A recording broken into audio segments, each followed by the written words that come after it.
Halo semua, kami dari Austin Group akan menyampaikan hasil analisis kami pada studi kasus di Petrosi Tbk. Adapun paparan ini, kami bagi menjadi 4 bagian. Yang pertama adalah introduction yang berisi tentang latar belakang perusahaan, problem identification, analysis, dan yang keempat ada conclusion. Masuk ke bagian pertama,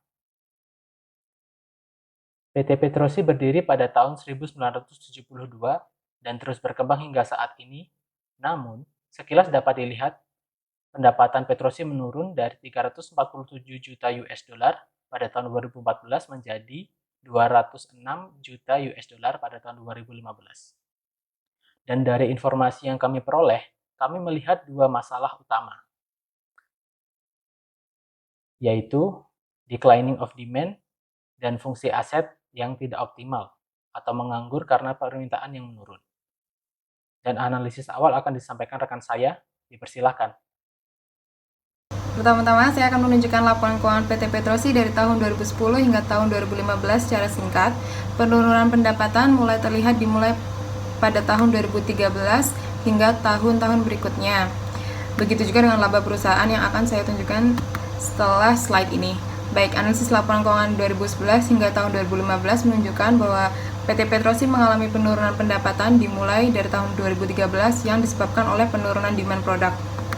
Selanjutnya, penurunan laba bersih disebabkan oleh penurunan pendapatan perusahaan sebesar 2,7%, begitu juga dikarenakan peningkatan pada liabilitas. Selanjutnya saya akan menunjukkan analisis rasio keuangan 2016 hingga tahun 2018. Pada liquidity ratio, penurunan disebabkan oleh meningkatnya current liabilities.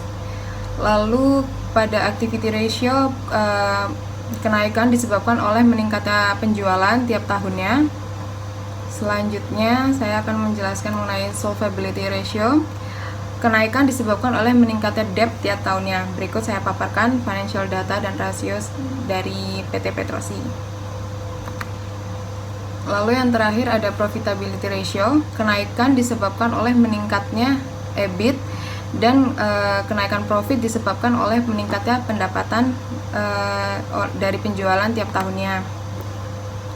Setelah saya analisis, hal yang membedakan dari tahun 2011 hingga tahun 2015 dengan 2016 hingga tahun 2018 adalah karena dimulai dari tahun 2017 PT Petrosi menerapkan efisiensi dalam membelanjakan dana belanja modal, lalu terbantu oleh anak usahanya. Dan yang ketiga, keuntungan yang didapat dari pemulihan persediaan usang, keuntungan kurs, serta dari berkurangnya denda pajak selama tahun 2017. Selanjutnya akan dijelaskan oleh Mas Adrian.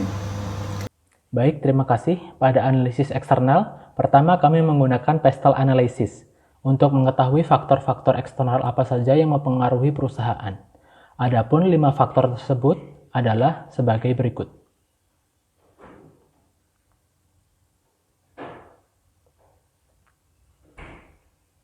Dan yang kedua, kami menggunakan Porter 5 Forces, di mana hasil analisis kami menunjukkan bahwa industri batubara masih sangat menarik, karena ancaman pendatang baru, ancaman barang substitusi, persaingan industri, daya tawar pemasok dan daya tawar pembeli masih rendah, meskipun pada kondisi saat ini harga batubara sedang turun drastis. Dan dari analisis tersebut dapat diketahui peluang dan ancaman, di mana peluang Petrosi berperan sebagai operator pusat logistik berikat, kompetitor mengalami penurunan jumlah produksi. Namun terdapat ancaman, terdapat teknologi terbarukan, dan menurunnya harga batubara yang sangat signifikan. Dan pada analisis internal akan disampaikan rekan saya. Selanjutnya saya akan menjelaskan analisis internal menggunakan 7S McKinsey. Terdapat dua hal yang menjadi kelemahan PT Petrosi, yaitu nilai perusahaan dan staf. Hal ini disebabkan jumlah karyawan yang dimiliki cukup banyak sehingga kurang efektif. Selain itu, terdapat 5 item 7S McKinsey lainnya merupakan kekuatan dari PT Petrosi. Hasil analisis internal mendapatkan strength dan weakness. PT Petrosi dinilai telah merumuskan strategi untuk mencapai tujuan dan memiliki struktur yang terorganisir. Namun, PT Petrosi memiliki jumlah karyawan terlalu besar dan nilai perusahaan yang terlalu general dan kurang terukur. Hasil SWOT dari analisis eksternal dan internal digabungkan melalui IE Matrix, melalui pembobotan dan rating. Pembobotan adalah seberapa penting item SWOT dan rating merupakan nilaian dari kelompok seberapa baik SWOT perusahaan. Hasil tersebut kemudian dikalikan dan menjadi nilai eksternal dan internal. Nilai internal PT Petrosi adalah 3,1 dan nilai eksternal PT Petrosi 1,85. Hal ini menunjukkan PT Petrosi berada pada fase life cycle hold and maintain kuadran 7. Artinya perusahaan masih dapat bertahan di tengah persaingan dan permasalahan industri. Maka dari itu, dapat disimpulkan PT Petrosi dapat melakukan strategi market penetration atau pengembangan produk. Pengembangan produk khususnya teknologi akan lebih baik dilakukan untuk meningkatkan value perusahaan dan daripada pesaing.